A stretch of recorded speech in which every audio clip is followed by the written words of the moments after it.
Hello guys, kakarating namin dito sa Naiya 3. Pauwi na pa kami dyan sa ito.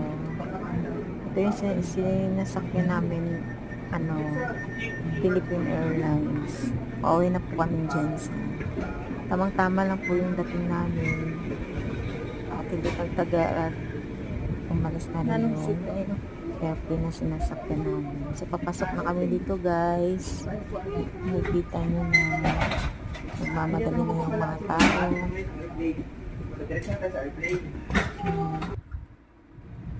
Ito na yung loob ng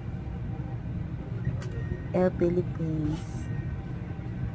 Malapit po, spacious masyado and very comfortable. Tsaka malaking chairs, maluwang. Meron pa silang monitor. Pwede ka manood ng TV, updated ka rin sa kanilang flights. Malalaman mo kung umalis na ba yung PAL, saan na banda, and kung malapit na ba maglapag, or kung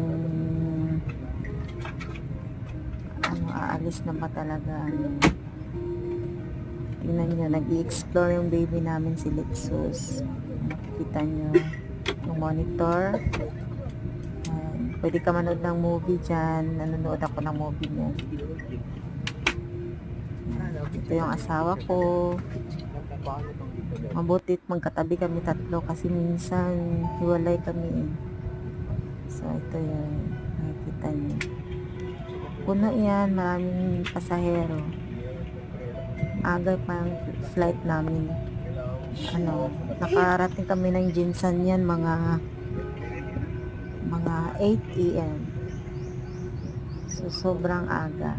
Saka masarap sa pakiramdam na nakauwi ka ng maaga sa lugar mo. Yan. Palabas na kami yan. Kita nyo.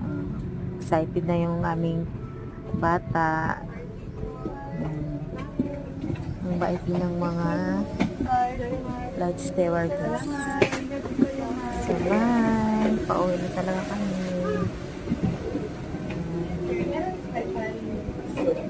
Tapos na kami sa Manila ngayon. Pauwi na kami sa aming bahay.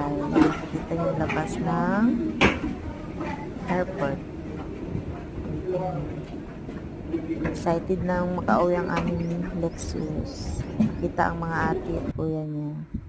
Ito na yun. Dito na kami sa Yensan Airport.